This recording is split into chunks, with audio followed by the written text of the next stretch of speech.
तो दोस्तों आज दिन हो चुका है 6 जनवरी 2022 गुरुवार का और आज के मुख्य समाचार और बड़ी खबरें आपके लिए हाजिर हैं। मुख्य समाचार में आगे बढ़ने से पहले आइए नजर डालते हैं आज की कुछ महत्वपूर्ण खबरों पर।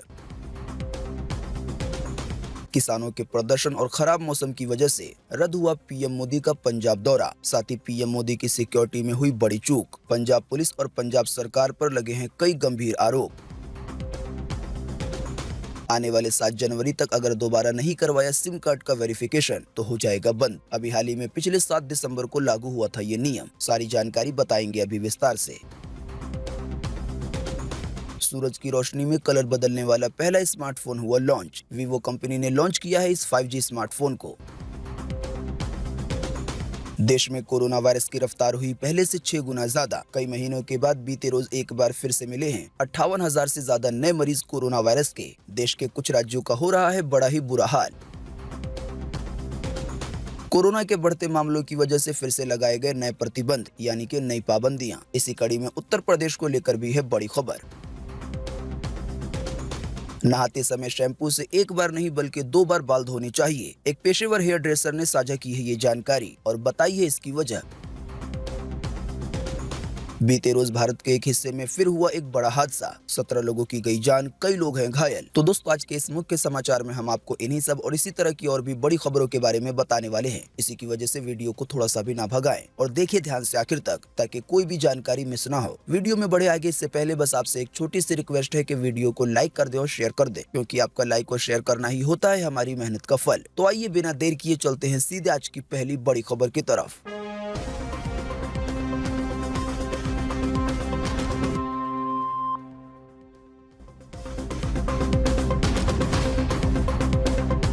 बीते रोज आखिर प्रधानमंत्री मोदी के पंजाब दौरे का क्या हुआ? फिरोजपुर में होने वाली रैली क्यों रद्द हो गई और किस तरह के आरोप लग रहे हैं पंजाब पुलिस और पंजाब सरकार पर, और क्यों कहा जा रहा है इसे पीएम की रैली के खिलाफ एक बड़ी साजिश? आइए बताइए सभी जानकारी विस्तार से मगर फटाफट। जी हाँ, प्रधानमंत्री नरेंद्र मोदी बीते रोज पंजाब के दौरे पे थे, लेकिन इसी दौरान अचानक से घटना हो गई। जब वो भटिंडा से हुसैनीवाला जा रहे थे तब उनकी सुरक्षा में चूक हो गई। किसान प्रदर्शनकारियों की वजह से उनका काफिला एक फ्लाईओवर पे 15 से 20 मिनट तक रुका रहा, क्योंकि इस दौरान प्रदर्शनकारी काफी करीब आ गए थे। असल में किसान आंदोलन खत्म होने के बाद पीएम मोदी के पंजाब का ये पहला दौरा था। करीब 13 महीने चले किसान आंदोलन के बाद प्रधानमंत्री नरेंद्र मोदी पहली बार पंजाब के दौरे पे जा रहे थे। पीएम को पंजाब के फिरोजपुर में जाकर कई सारी योजनाओं की नींव रखनी थी और रैली करनी थी। असल में बीते बुधवार की सुबह पीएम मोदी को भटिंडा के एयरफोर्स स्टेशन से हेलीकॉप्टर से फिरोजपुर पहुंचना था, लेकिन मौसम खराब होने की वजह से ऐसा नहीं हो पाया। जब मौसम में सुधार नहीं हुआ तो ये फैसला लिया गया कि बाई रोड जाया जाएगा। रोड के जरिए सफर शुरू करने से पहले पंजाब पुलिस डिपार्टमेंट और गृह मंत्रालय से बात की गई। जब सुरक्षा इंतजामों की पुष्टि हो गई तो फिर बाई रोड भटिंडा से हुसैनीवाला का 122 किलोमीटर का सफर शुरू किया गया। हालांकि पीएम मोदी का काफिला अपनी मंजिल यानी कि हुसैनीवाला से जब 30 किलोमीटर की दूरी पर था तब पता चला कि प्रदर्शनकारियों ने रास्ते को रोक रखा है। हालांकि पंजाब सरकार और पंजाब पुलिस डिपार्टमेंट की तरफ से ये कहा गया था कि सुरक्षा के सभी इंतजाम हैं। अब जैसे ही प्रदर्शनकारी धीरे धीरे नजदीक आने लगे तो पीएम मोदी के काफिले को एक फ्लाईओवर पर 15 से 20 मिनट तक रोकना पड़ा और इसी दौरान देश के प्रधानमंत्री की सुरक्षा के मद्देनजर फिरोजपुर वाली रैली को रद्द करना पड़ा। सुरक्षा में चूक होने के बाद देश के गृह मंत्रालय ने प्रधानमंत्री के कार्यक्रम और ट्रेवल प्लान के बारे में पंजाब सरकार को पहले ही बता दिया था। उन्हें इससे जुड़े इंतजाम भी करने पड़े थे, लेकिन ये नहीं किए गए। गृह मंत्रालय का ये आरोप है। इसके अलावा गृह मंत्रालय ने कहा कि जब यात्रा मार्ग बदल दिया गया तो पंजाब सरकार को ज्यादा सुरक्षा तैनात करनी थी, उसको भी नहीं किया गया। साथ ही भाजपा के अध्यक्ष ने कहा कि पंजाब के मुख्यमंत्री इस मामले पर फोन पर बात करने भी नहीं आए। हालांकि अब देश के गृह मंत्रालय ने पीएम मोदी की सुरक्षा में हुई चूक को लेकर सभी तरह की रिपोर्टें मांगी हैं। पुलिस वालों को लेकर भी कई ऐसी रिपोर्ट आई है कि वो प्रदर्शनकारी के साथ चाय की चुस्कियां ले रहे थे। साथ ही पीएम मोदी ने आते आते वहां के अधिकारियों से कहा कि अपने सीएम को कहना है कि मैं जिंदा वापस लौट पाया।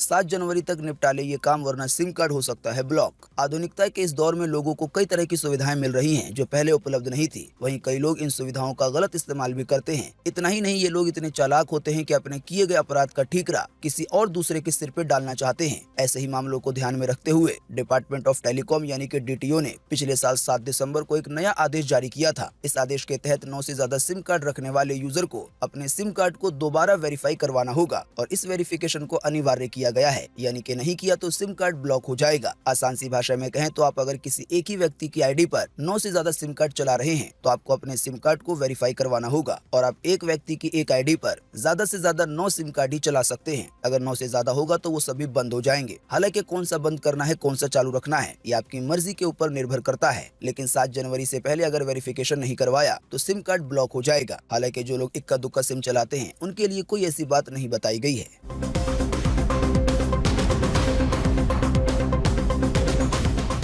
सूरज की रोशनी से कलर बदलने वाला पहला फोन हुआ भारत में लॉन्च। चाइनीज कंपनी वीवो ने लॉन्च किया है ये V23 5G स्मार्टफोन। जी हाँ, वीवो ने अपना वीवो V23 5G स्मार्टफोन की सीरीज को भारत में लॉन्च कर दिया है। Vivo V23 Pro 5G Indian market में पहला स्मार्टफोन होगा जिसका कलर अपने आप बदल सकता है सूरज की रोशनी की मदद से। असल में स्मार्टफोन के बैक में एक फ्लोराइड AG ग्लास बैक मिलता है। कंपनी का दावा है कि ये सूरज की रोशनी में UV किरणों से इसके रंग बदल जाते हैं। अपने आप में इस तरह का ये पहला स्मार्टफोन होगा। बाकी फोन के फीचर या स्पेसिफिकेशन आपकी स्क्रीन पे दिखाए जा रहे हैं। वीडियो को रोक रोक कर इसे पढ़ा जा सकता है या और ज्यादा जानकारी के लिए आप सीधे वीवो की वेबसाइट को विजिट कर सकते हैं।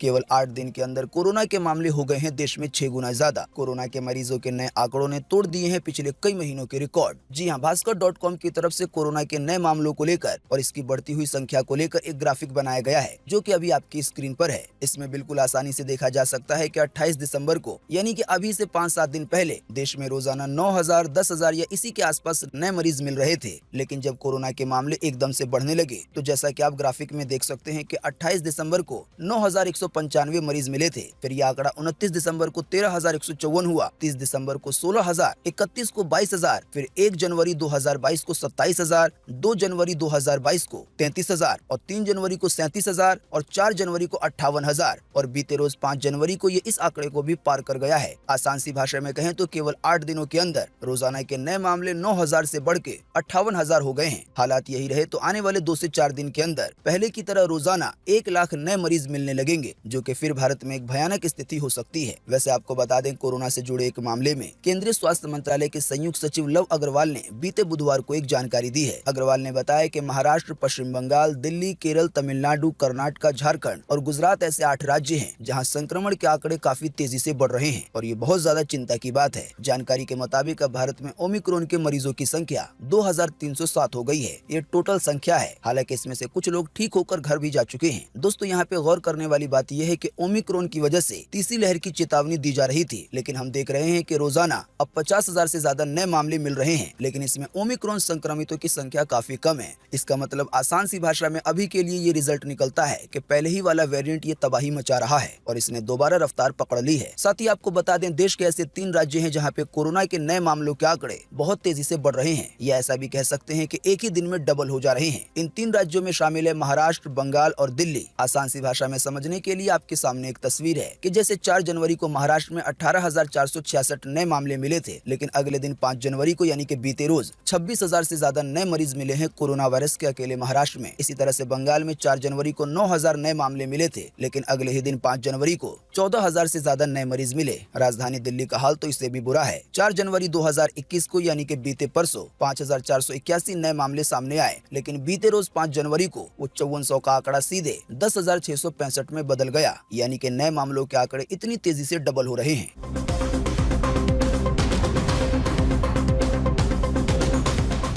भारत में बीते रोज एक बार फिर से मिले 58,000 से ज्यादा नए मामले कोरोना वायरस के। वहीं केवल एक दिन में काफी दिनों के बाद गई है 530 से ज्यादा लोगों की जान कोरोना की वजह से। जी हां, बीते रोज लगभग 24 घंटे में 58,000 से ज्यादा नए मरीज मिले हैं कोरोना वायरस के पूरे देश भर में। इन नए मरीजों के मिलने के बाद अब भारत में कोरोना वायरस के टोटल मरीजों की संख्या 3,50,18,358 हो गई है। साथ ही आपको बता दें कि इन टोटल मरीजों में से अभी तक 4,82,551 लोगों की जान जा चुकी है। जब से भारत में कोरोना की शुरुआत हुई है तब से लेकर अब तक। साथ ही आपको ये भी बताते चले कि कई दिनों के बाद एक बार फिर से 530 से ज्यादा लोगों की जान गई है केवल एक दिन में कोरोना की वजह से। हाँ, लेकिन अच्छी बात ये रही कि बीते रोज लगभग 24 घंटे में 15,000 से ज्यादा लोग ठीक भी हुए हैं। ठीक होने वाले टोटल लोगों की संख्या अब 3,43,21,803 हो गई है, यानी कि इतने सारे लोग टोटल मरीजों में से ठीक हो चुके हैं। बाकी इसके अलावा जो लोग बचे हैं, जिन लोगों का अभी भी इलाज चल रहा है, तो उनकी संख्या अब हमारे भारत में 2,14,004 हो गई है, यानी कि पूरे देश में इतने एक्टिव केसेस हैं।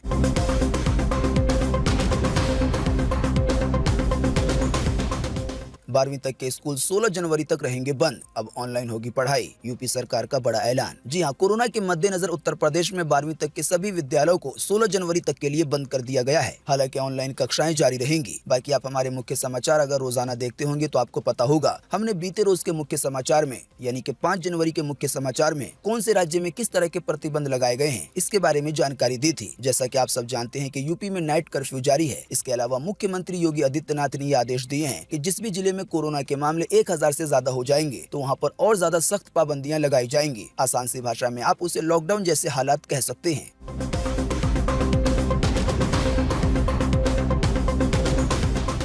महाराष्ट्र में 15 फरवरी तक के लिए यूनिवर्सिटी और कॉलेज को कर दिया गया है बंद। आइए बताएं ज्यादा जानकारी। जी हां, बीते रोज के मुख्य समाचार में हमने आपको महाराष्ट्र के प्रतिबंधों के बारे में भी बताया था। हालांकि अब ताजा जानकारी के मुताबिक महाराष्ट्र सरकार की तरफ से ये खबर आई है कि 15 फरवरी तक के लिए विश्वविद्यालयों को और महाविद्यालयों को बंद कर दिया गया है। हालांकि सभी छात्रों की पढ़ाई ऑनलाइन होगी। इसी बीच महाराष्ट्र के स्वास्थ्य मंत्री राजेश टोपे ने बताया है कि पूरे महाराष्ट्र में एक साथ पूर्ण लॉकडाउन की जरूरत नहीं है। हाँ, लेकिन जहाँ ज्यादा भीड़ भाड़ होगी या कोरोना के मामले बहुत तेजी से बढ़ेंगे तो वहाँ पे प्रतिबंध लगाया जाएगा। आसान सी भाषा में कहें तो इस तरह का फैसला सभी राज्य की सरकारों ने ले रखा है। यानी लोगों की आसानी के लिए राज्य की सरकारें ये चाहती हैं कि पूरे राज्य में एक साथ लॉकडाउन न लगाया जाए, बल्कि जिस भी इलाके में, जिस भी शहर में या जिस भी जिले में कोरोना के मामले बहुत ज्यादा बढ़ते हैं तो वहाँ पर ज्यादा प्रतिबंध लगाया जाए और लॉकडाउन लगाना है तो वहाँ पे लगाया जाए, ताकि राज्य के दूसरी तरफ के लोग आसानी से रहें।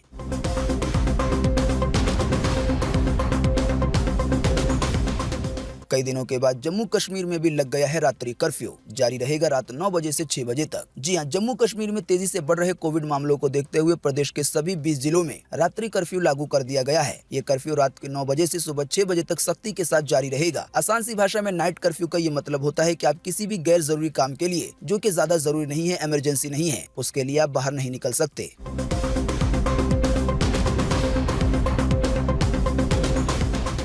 सोनू निगम और उनकी वाइफ और उनके 14 साल के बच्चे को हो गया है कोरोना। वीडियो जारी करके बोले कि कोविड पॉजिटिव हूं लेकिन मरा नहीं हूं। जी हां, बॉलीवुड सिंगर सोनू निगम और उनका परिवार कोविड संक्रमित हो गया है। दुबई में रह रहे सिंगर को अपनी परफॉर्मेंस के लिए भारत के भुवनेश्वर आना था, साथ ही सुपर सिंगर 3 की शूटिंग भी करना था, लेकिन ऐसा नहीं हो सका क्योंकि सोनू निगम खुद और उनकी पत्नी और उनका जो एक 14 साल का बेटा है वो भी कोरोना पॉजिटिव हो गया है। इस बात की जानकारी इंस्टाग्राम पे खुद सोनू निगम ने दी है।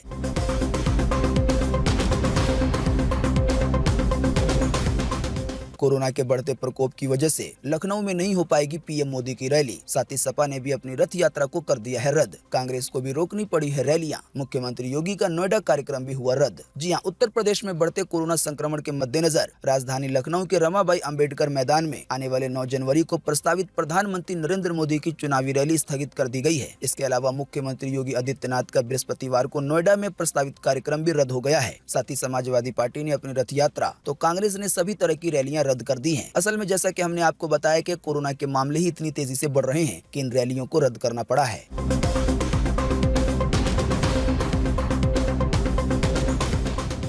आज 6 जनवरी को पूरे देश में ये रहेगा मौसम का हाल। मौसम विभाग ने जारी किया है मौसम का पूर्वानुमान। जी हां, मौसम विभाग के अनुसार अगले 24 घंटे के दौरान यानी कि आज 6 जनवरी को पश्चिमी हिमालय पर हल्की से मध्यम बारिश होगी। साथ ही में हिमपात की संभावना है। इसके अलावा कुछ स्थानों पर भारी बारिश की भी चेतावनी जारी की गई है और भारी बर्फबारी भी हो सकती है। इसके अलावा पंजाब में, हरियाणा में, राजस्थान में हल्की से मध्यम बारिश के साथ कुछ स्थानों पर आज के लिए भारी बारिश की चेतावनी है। इन राज्यों में कुछ जगहों पर ओलावृष्टि भी हो सकती है। साथ ही दिल्ली में, उत्तर प्रदेश के कुछ हिस्सों में, गुजरात के कुछ हिस्सों में, इसके अलावा मध्य प्रदेश के कुछ हिस्सों में आज हल्की से मध्यम बारिश हो सकती है। अभी हमने आपको जिन भी शहरों या जिन भी राज्यों के नाम बताएं, इसको छोड़कर पूरे देश में मौसम सूखा बना रह सकता है बारिश को लेकर। मौसम की ये जानकारी थी स्काईमेट वेदर की तरफ से।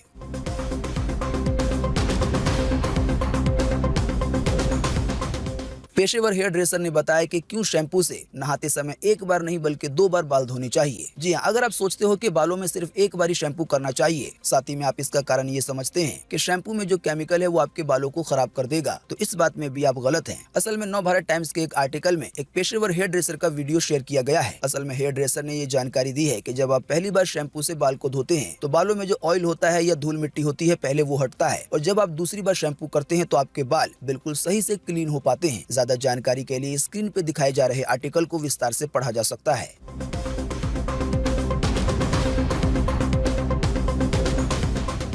कजाकिस्तान में तेल ने गिरा दी सरकार। फ्यूल की कीमतों में बढ़ोतरी के बाद हो रहा है हिंसक विरोध प्रदर्शन। कई दिनों के लिए लागू हो गई है इमरजेंसी। पीएम ने दिया इस्तीफा। जी हां, कजाकिस्तान में तेल की कीमतों में बढ़ोतरी को लेकर जारी हिंसक विरोध प्रदर्शन की वजह से वहां की सरकार यानी कि प्रधानमंत्री ने इस्तीफा दे दिया है। कजाकिस्तान के प्रधानमंत्री अस्कर ममिन ने बीते बुधवार को राष्ट्रपति को अपना इस्तीफा सौंप दिया और उसे स्वीकार कर लिया गया है। असल में शॉर्ट में पूरी बात का खुलासा ये है कि कजाकिस्तान में फ्यूल के रेट बढ़ाए गए यानी कि पेट्रोल डीजल के। इसी की वजह से लोगों ने हिंसक प्रदर्शन किया यानी कि बहुत अफरा तफरी मच गई और एक फ्यूल के दाम बढ़ने की वजह से इतना बड़ा प्रदर्शन हुआ कि जिससे सरकार भी गिर गई।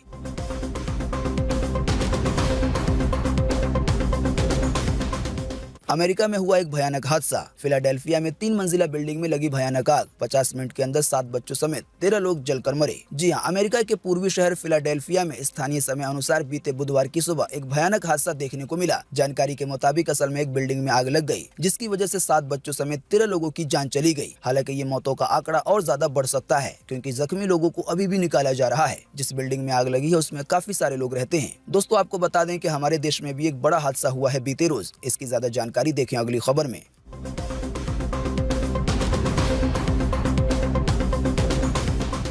देश के झारखंड में हुआ भीषण सड़क हादसा। 17 लोगों की गई जान। असल में बस से भिड़ा गैस सिलेंडर से लदा ट्रक, सड़क पर ही बिखर गए यात्रियों के शव। जी हां, झारखंड के पाकुड़ में बीते बुधवार की सुबह एक भयानक सड़क हादसा देखने को मिला। हादसे में बस सवार समेत 17 लोगों की मौत हो गई। साहिबगंज के बरहरवा से दुमका जा रही बस लिट्टीपाड़ा अमड़ापाड़ा रोड पर पडेर कोला के पास गैस सिलेंडर से लदे ट्रक से टकरा गई। बस में कुल 55 लोग सवार थे। 31 लोग घायल हुए, जबकि 17 लोगों की जान चली गई है। दोस्तों, अगली खबर के बारे में बताने से पहले आपके लिए एक बड़ा सर्वे और एक बड़ा सवाल। अगर आप इसमें हिस्सा लेंगे और इसका जवाब देंगे तो इससे काफी कुछ पता चलेगा। दोस्तों, जैसा कि अभी हमने आपको बताया कि पीएम मोदी पंजाब दौरे पे जा रहे थे, लेकिन इस दौरान काफी सारी बातें हुई। सुरक्षा चूक की भी खबर आई। जाहिर सी बात है, अभी हाल ही में किसानों ने कई महीनों तक आंदोलन किया और इसमें ज्यादातर पंजाब के किसान शामिल थे। तो दोस्तों, आंदोलन होने के बाद और पीएम मोदी की सिक्योरिटी में इस चूक के होने के बाद इन सभी चीजों के बीच आपको इसी वीडियो के नीचे कमेंट बॉक्स में ये कमेंट करके बताना है कि अभी जल्दी पंजाब में विधानसभा चुनाव होने वाले हैं। तो आपके पर्सनल राय के हिसाब से पंजाब में पीएम मोदी की पार्टी यानी कि बीजेपी पार्टी जीत पाएगी या नहीं? फटाफट से आप अपना जवाब इसी वीडियो के नीचे कमेंट बॉक्स में लिख डालिए। आपके दिए हुए जवाब से काफी कुछ पता चलता है।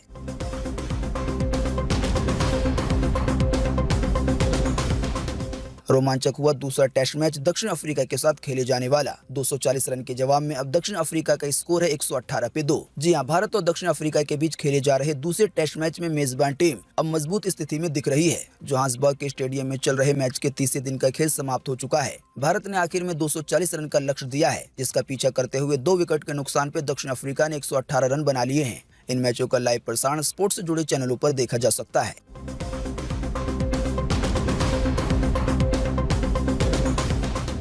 उत्तराखंड कैबिनेट ने लिए कई बड़े फैसले। पूर्व सैनिकों का गृह कर हुआ है माफ। साथ ही वृद्धों, विधवाओं और दिव्यांगों के पेंशन को बढ़ाया गया है। जी हां, विधानसभा चुनाव आने से पहले धामी कैबिनेट के पिटारे से एक बार फिर कई लुभावने फैसले बाहर आए हैं। बीते बुधवार को मुख्यमंत्री पुष्कर सिंह धामी की अध्यक्षता में हुई प्रदेश मंत्रिमंडल की बैठक में पूर्व सैनिकों का शहरी स्थायी निकाय क्षेत्रों में गृह कर माफ करने का फैसला लिया गया। असल में जो पूर्व सैनिक होंगे उन्हें इस बात के बारे में समझ आ गया होगा। साथ ही जो पेंशन वृद्धों को, विधवाओं को या दिव्यांगों को मिलती है 1200 रुपए, अब उसे बढ़ाकर 1500 रुपए कर दिया गया है। साथ ही जो शिक्षा मित्र हैं उनके वेतन को 15,000 से बढ़ाकर 20,000 रुपए किया गया है। इसके अलावा उत्तराखंड के नाइट कर्फ्यू को लेकर एक बड़ी खबर है। जानकारी के मुताबिक अब उत्तराखंड में रात 11 बजे से नहीं बल्कि 10 बजे से सुबह 5 बजे तक कर्फ्यू रहेगा। बाकी कुछ और छोटे मोटे या बड़े फैसले लिए गए हैं, इसकी ज्यादा जानकारी आपकी स्क्रीन पे दिखाई जा रही है। वीडियो को रोककर इसे देखा जा सकता है।